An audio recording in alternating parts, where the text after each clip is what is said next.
తర్వాత 20th century, we have many volumes dictated by Jalkul to Alice J. Bailey upon the 7 rays. We have a thoroughly scientific treatise in 24 complete volumes. In short, let us try to understand the basic principles of the 7 rays, to which each of us, one of which each of us belongs. First ray, ప్రథమ కిరణము.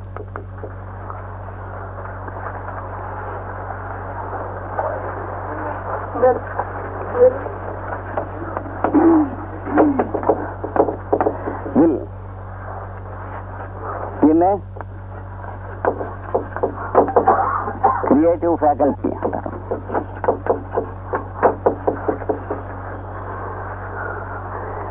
అంటే సంకల్పము అను లక్షణము ప్రధానముగా గల జీవులు ఉంటారు. ఈ ప్రథమ కిరణము సంకల్ప స్వరూపము. It is called will.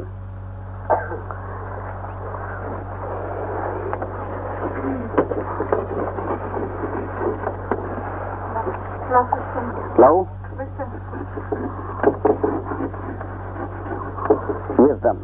Second రే, రెండవ ఈ రెండు కలిసినటువంటి ఒకే క్రిస్టల్ ఈ కిరణం. బుద్ధి అవరు, బుద్ధి ఇంకా కొంచెం అంటే బుద్ధి అవుతుంది, కానీ మనం ఆ పదాన్ని కొంచెం తక్కువగా వాడుతున్నాం లోకంలో. మామూలుగా జనం బుద్ధి అనే ఏదో పదం వాడేస్తూ ఉంటారు. లవ్, విజ్డమ్, విశ్వ ప్రేమ సంబంధించినటువంటిది.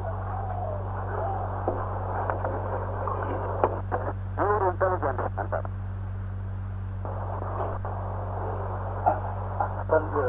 దీనిని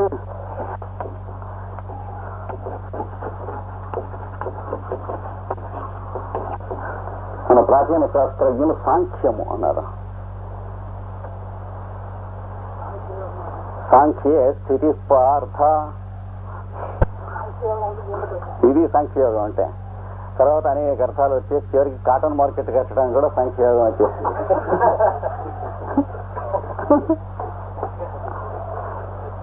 so this is pure intelligence.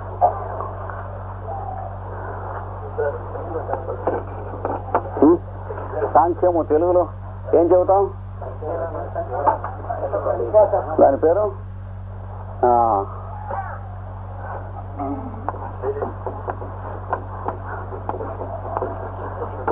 ప్రజ్ఞ, స్థిర ప్రజ్ఞ అని అర్థం. లేదా భగవద్గీతలో చెప్పిన స్థిత ప్రజ్ఞ వాడొస్తాం. పదం లేదు మరి మనకి, అందుకని అవే వాడుకోవాలి. నాలుగవది fourth ray,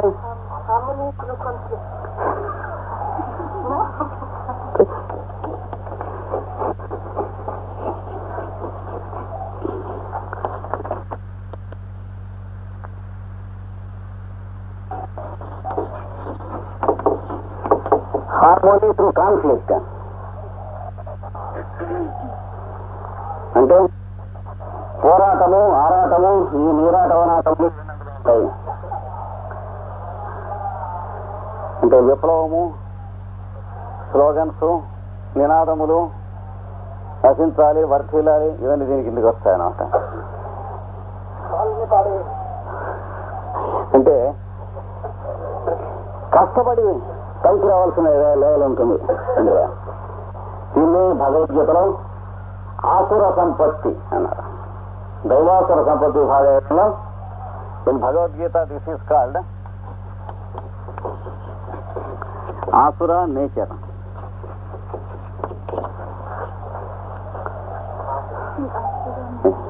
Asura means, of course it is wrongly translated as a demon, but it is not demon, it is conflict, opposition and fight.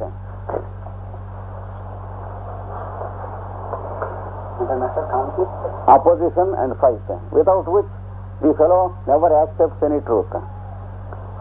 Unless he is made to suffer, the fellow never accepts truth. Yeah. Sufferance, difficulties, they give an eye-opening to this fellow. కనుక బాధ ద్వారా జ్ఞానం కలగవలసిందే కానీ ఇంకొక మార్గం లేదు. వీడికి సాధన అంటే బాధ, సాధక బాధకాలు అంటారే. అంటే వీడిని వినిపించాలంటే ఆర్గ్యుమెంట్ ఉండదు, తనటే అంటే మీరు చెప్పినట్టు చేస్తాడు. తర్వాత కొన్నాళ్ళ ఏటికి ఇలా చేస్తే తంతారు కనుక అనేది రెండోది జ్ఞానోదయం అవుతుంది.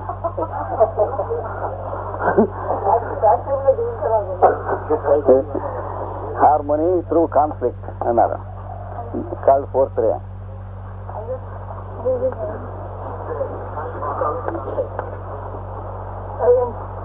Science, concrete science. This is also called pure science. Not the science in the laboratories. Of course, the laboratories also contain a grain of science. Around which there is much academism and red tapeism, everything. So science is beyond all isms and ologies. It is, we can call it the law of nature. అనగా కాని ధర్మాణి ప్రథమాన్యాసన్, అవి ధర్మములు అన్నమాట. సృష్టికి పదార్థములకు అతీతంగా ఉన్న ధర్మములు వేటి ప్రకారం అయితే సృష్టి వస్తూ ఉంటుందో అవి ప్యూర్ సైన్స్. వాడి మైండ్కి సత్యం సత్యంగా గోచరిస్తుంది తమాషగా. అయితే ఇది ఊరికే స్థూలంగా చెప్పడమే. ఆ వాల్యూమ్స్ అన్ని జాగ్రత్తగా అధ్యయనం చేసుకుంటే పురాణములలో వేదములలో చెప్పబడిన ఈ విషయాలు మనకి దర్శనం ఇస్తాయి. ఆయన జాల్ఫూల్ గారు ఇచ్చినటువంటి ఈ రేస్ అండ్ ఇనిషియేషన్స్ అనే వాల్యూమ్స్ చదువుకోవాలి.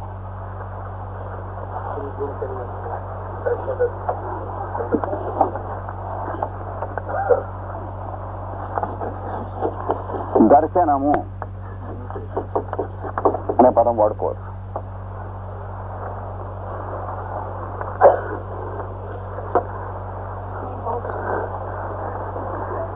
రే ఆఫ్ డివోషన్ అనగా సమర్పణ. వాళ్ళు ఏం చేసినా సృష్టికి సమర్పించుకుంటారు. వాళ్ళకి అంటే దీనివల్ల మనకేం ప్రయోజనం అనేది వీళ్ళకి ఏముండదు అసలు. What do I get by doing this? The question never exists to these fellows. They are born to do, that's all. And they do it in the name of God or Godhead or God in hood, in the name of some person, some guru, etc., etc. It may be a wife devoted to a husband devoted to a wife, a servant devoted to a master, a police officer devoted to the law and order, a army officer devoted to the cause of the country, like that. So, personal problem never exists to these peculiar fellows. పొద్దున్నే ప్రయాణాన్ని బయలుదేరుతున్నారు అనుకోండి, ఇందులో ఈ 4వ వాడు 6వ వాడు బయలుదేరారు అనుకోండి. One fellow from 4th ray, another fellow from 6th ray, they start on a journey on some business officially. The first question 4th ray fellow asks, where are we to take our lunch? మనకు భోజనం ఎక్కడ sir, ఊరికి ఎడుతున్నాం, సరే మన బండి నడిచే వ్యవహారం ఎక్కడని అడుగుతాడు. వాడు ఏదో డ్యూటీ మీద ఎడుతున్నాను రా, అక్కడ ఏదో ఎదుంటే తినేద్దాం, చేయాల్సిన పని అంటాడు వీడు. This fellow says, we are going to do something, let us think of it, something we can eat and some water we can drink, but we have to do it. That's the difference. Question వీడు ఇంతే మాట్లాడతాడు, వాడు అంతే మాట్లాడతాడు. మీరు ఎన్ని చెప్పినా, వాడు ఎంఏ పాస్ అయినా అంతే, బిఏ పాస్ అయినా అంతే, కప్పులు లేకుండా ఇంగ్లీష్ మాట్లాడగలిగినా అంతే.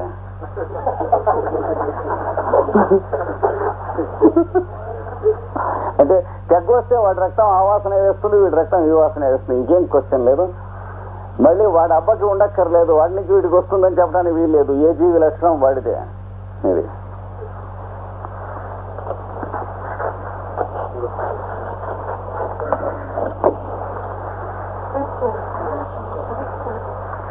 It is called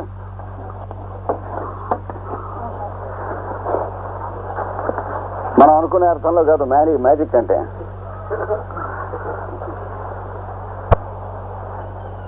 it is also called ceremonial magic. అంటే మనం అనుకునే అర్థంలో ఏమిటంటే, అంటే సంస్కృతంలో క్రతువు అని వాడతారు, యజ్ఞార్థ కర్మ అని వాడతారు ఆ పదం. అంటే ఏది ఎట్లా చేయాలి, ఎంతవరకు చేయాలి, ఏది ఎక్కడ పెట్టాలి, ఏది ఎప్పుడు ఎంతకాలం ఉంచాలి, ఏది ఎక్కడి నుంచి తీసేయాలి, ఇవన్నీ చేసేది. Now, next lesson on full moon and new moon days. పూర్ణిమ అమావాస్య ఆత్మసాధకునకు ఉత్తమ పర్వదినములు.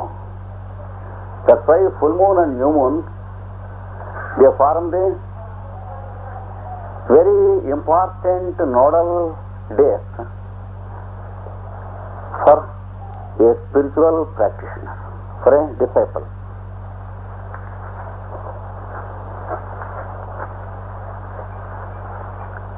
కనుక లఘువైన ఆహారము స్వీకరించి observe good diet with light diet, not heavy diet, on the day of full moon and new moon.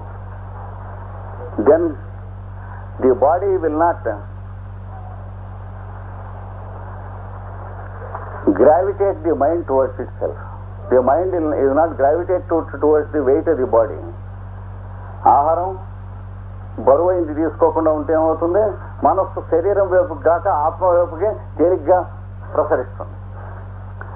అయితే ఫస్ట్ ఉండకూడదు.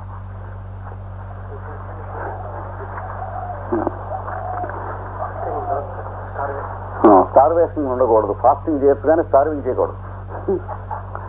కనుక లఘు ఆహారం తీసుకుని ఇందాక మనం చెప్పినటువంటి ధ్యానం చేసుకున్నట్లయితే, ప్రారంభం చేసినట్లయితే, so the type of meditation which we discussed previously about bringing the mind to the heart, etc., these should be practiced. So full moon and new moon meditations are very important to a true disciple. అమావాస్య పూర్ణిమ నాడు ధ్యాన స్థితి చాలా ముఖ్యము. ఈ ధ్యానంలో కూడా ఒంటరిగా చేసుకున్న ధ్యానం వల్ల ఎక్కువ లాభం లేదు. అదే సాధన చేస్తున్నటువంటి ఒక 10 మంది కూతురు చేసిన ధ్యానం వల్ల ఎక్కువ ఉపయోగం ఉంది. ఇక్కడ కొంచెం మనకి అనుకున్న లోకంలో ఉన్న అభిప్రాయం కన్నా కొంచెం వేరే ఉంటుంది. గదిలో కూర్చుని యోగా ప్రాక్టీస్ ఒంటరిగా ఇట్లా. ఎందుకంటే భగవద్గీతలో చెప్పబడినటువంటి ఏకాంత శబ్దాలకి వాటికి అర్థం జాగ్రత్తగా చెప్పుకోవాలి. మళ్ళా చెప్పుకుందాం. కనుక వస్తున్నా ఇవి రెండు అయ్యాక, అంటే ఒకటి ఇంకో దాంట్లో కలుపుకోకుండా ఉంటే అన్ని అర్థం అవుతాయి. ఇప్పుడు ఈ రెండింటితో సాధన చేసినప్పుడు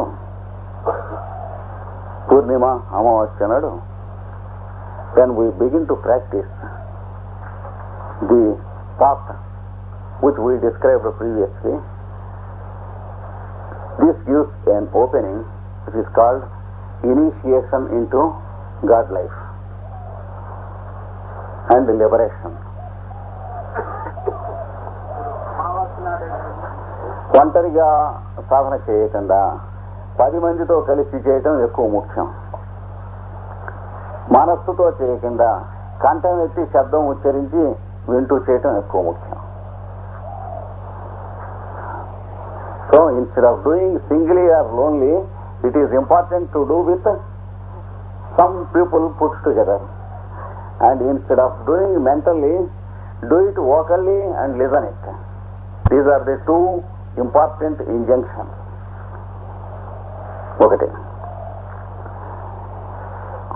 అందులోనూ కూడా వేర్వేరు స్వభావములు గలవాళ్ళు కలిసి సాధన చేయటం చాలా మంచిది.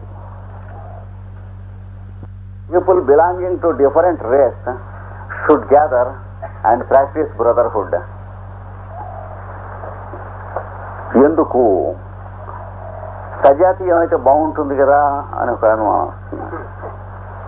Why can't we have people of our own ray with ourselves. Then the Master said, Master Moria said once, there is no music with equal type of strings in the instrument. Master Morya గారు చెప్పినటువంటిది.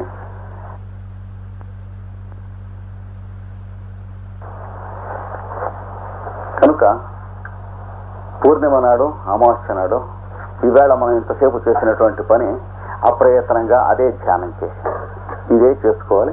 సత్సాంగత్యం వల్ల వచ్చినంత ధ్యానం మనం ధ్యానం చేద్దామని కూర్చుని కళ్ళు మూక్కు బిగిస్తే రాదు.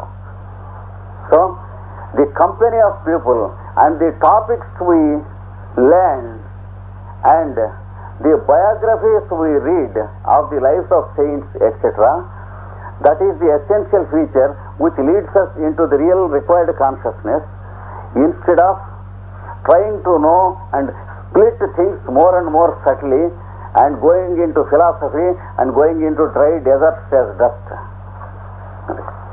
చూసారా? కనుక సత్యదర్శనం కోసం ఇంకా సూక్ష్మంగా వెళ్ళటం అనేటువంటిది ఒక వ్యాధి తప్ప అంతకంటే ఇంకేం లేదు. సత్యం అనేది పెద్దలు మహనీయుల యొక్క జీవిత చరిత్రలు చెప్పుకుంటాం, 10 మంది కూర్చొని ఒకచోట సత్సాంగత్యం చేయటం, సద్గ్రంథ పఠన గోష్ఠి, తర్వాత పరోపకారము, శాంతి, దాంతి, భూతదయ, ఇవి కావలసినవి. So it is compassion, love, affection, charity, service, company of such people, an attitude of selflessness, and a light reading and understanding of good books called scriptures. It is called. So we will meet again.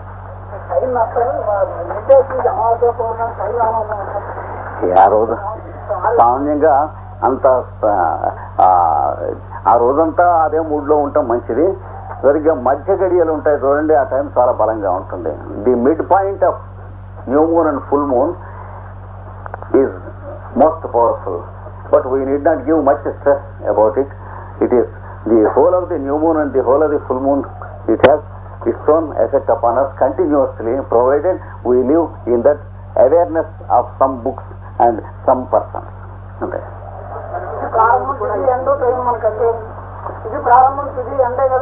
అదే తిథి యొక్క ప్రారంభము, తిథి యొక్క ఎండు మనం తీసుకుని ఆ రోజంతా ఈ అవేర్నెస్ లో ఉండాలి.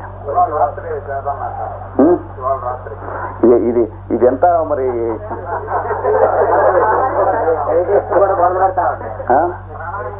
ప్రాణాయామం, మెడిటేషన్ మొదలు పెడతా ఉంటే తప్పకుండా చేద్దాం. ఎన్నింటికి?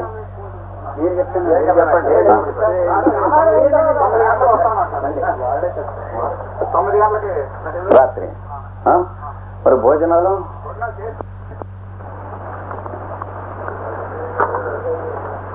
పురాణములు గురించి కొంచెం చెప్తాను. వాట్ ఆర్ ది పురాణాస్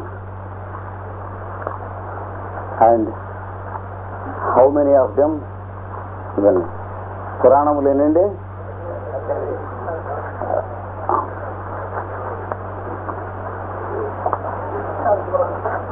అష్టాదశ పురాణములు. So there are 18 Puranas. Among the scriptures, one type of scripture is Purana, and there are 18 Puranas. Let us know something about them.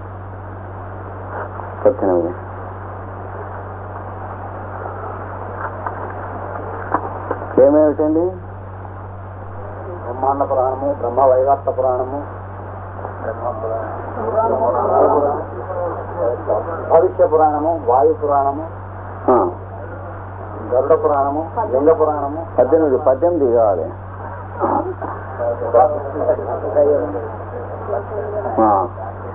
We have to know how to remember at least the names of the 18 Puranas. దీనికి ఒక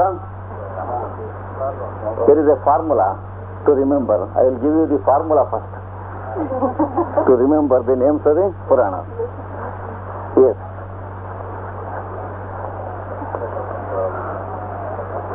శ్లోకం ఉంది, ఇస్తాను, రాసుకోండి. బ్రత్రయం తర్వాత చతుష్టయం. Yes.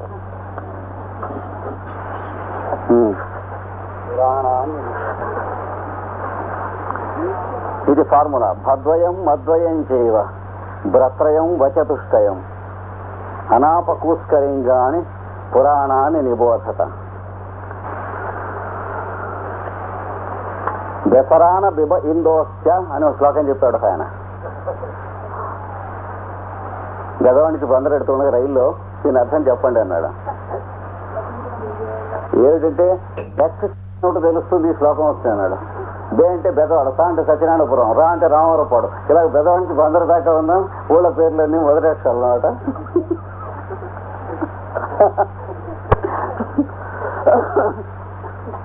English లో కూడా వీళ్ళకి కూడా శ్లోకం ఇద్దాం, వాళ్ళకి అర్థమయ్యాక. I will give the formula to remember.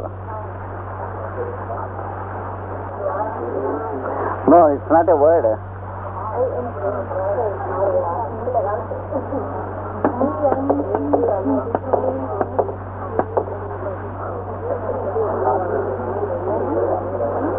సరిపోయినా?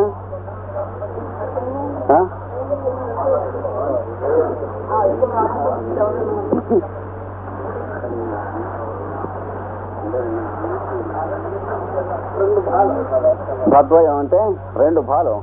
Two Puranas start with భా. దట్ ఈస్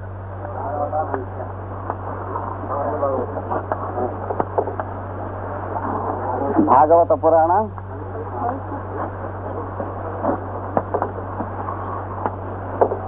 భవిష్య పురాణ. భాగవత పురాణ, భవిష్య పురాణ. Bhagavata is about experience of the omnipresence of the Lord in our daily life. This is Bhagavatam. Experience of the omnipresence of the Lord in our daily life. నిత్య జీవితమునందు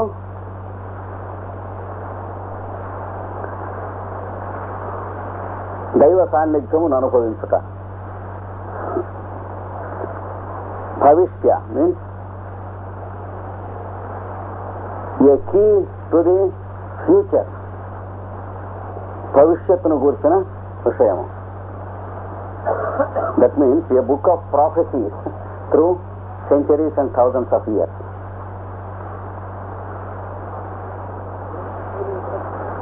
A book of prophecies through centuries and thousands of years. కనుక శతాబ్ద సహస్రాబ్దుల గురించి రాబోయేటువంటి విషయాలన్నీ తెలిసేది. You know, all the things that are happening now, they are given there in that book, in this world. For example, the 20th century happenings, 21st century happenings, all the things, they are there in that book. How it is possible? They will give the happenings of the 4 yugas continuously. So the same things repeat. Yes, sir. The same summer and the same monsoon, the same spring, the same winter repeat in the year. యథార్థ ఋతులింగాని చక్రమే తత్ర వర్తతే. సంవత్సరంలో ఋతువుల లక్షణాలు మళ్ళీ మళ్ళీ ఎలా వస్తుంటాయో అలాగే ఈ పెద్ద చక్రం కూడా తిరుగుతూ ఉంటుంది అన్నాడు. కనుక those who know the year, they can say that now we are ahead of summer. How can you say? How do you know? ఇప్పుడు మనకి వేసవి వస్తూ ఉందంటే నీకు ఎట్ట తెలుసును అని కుర్రాడు అడిగితే అనుభవం. కనుక ఈ ఋషులంతా దేని తర్వాత ఏం జరుగుతుంది కాలాన్ని చక్కగా గమనించుకుని రికార్డు చేశారు. ఆ రికార్డు చేసినవన్నింటిలో కామన్ గా ఉన్న తీస్తే యుగ ధర్మములు వచ్చింది. అది so this is called the book of prophecies. For example, in the Gospels also we find the shape of things to come. Prophecies. So, 2 Puranas starting with Bha. Bhagavata Purana, Bhavishya Purana. For example, you have the story of Jesus Christ and his biography in Bharusha. So it is described that he was going on a horse to the foot of the Himalayas when he saw a great man in meditation through years, and that great man was standing with a white robe from above downwards, and there was a conversation between the two, and we find the teachings of Jesus and the Christ there in that book. And now what is happening in the 20th century, the two global wars that have happened in the past, all these things are there. Into the future, everything is there. So these are the first two Puranas. The second two starting with Ma.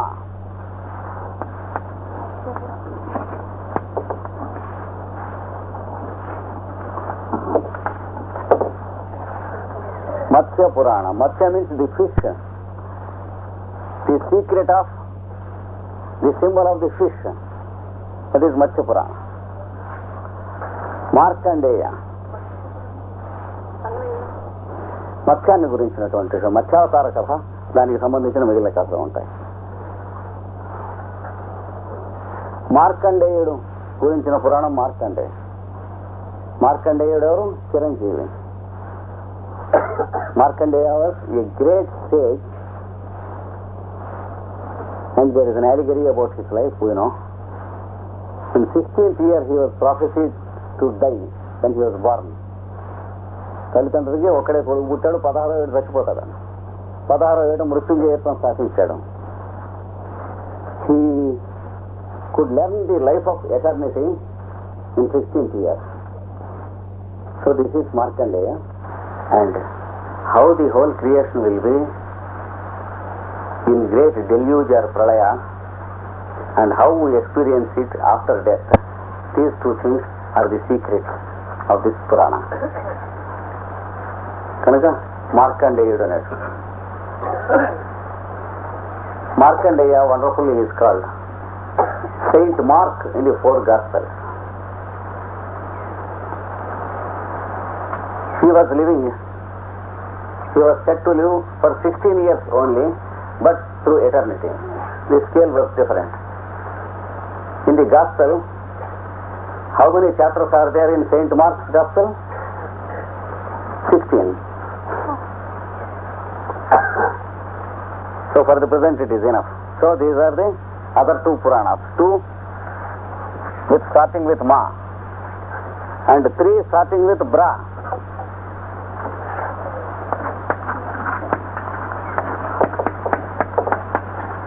Brahma Puranamu. It is the Purana about the creator, Brahma, the fourth-faced.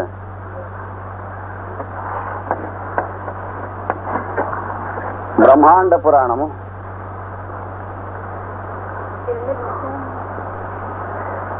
అట్లా దిగితే ఇంక time అవ్వదు, ముందు చెప్పేసి. బ్రహ్మ గురించినటువంటిది బ్రహ్మ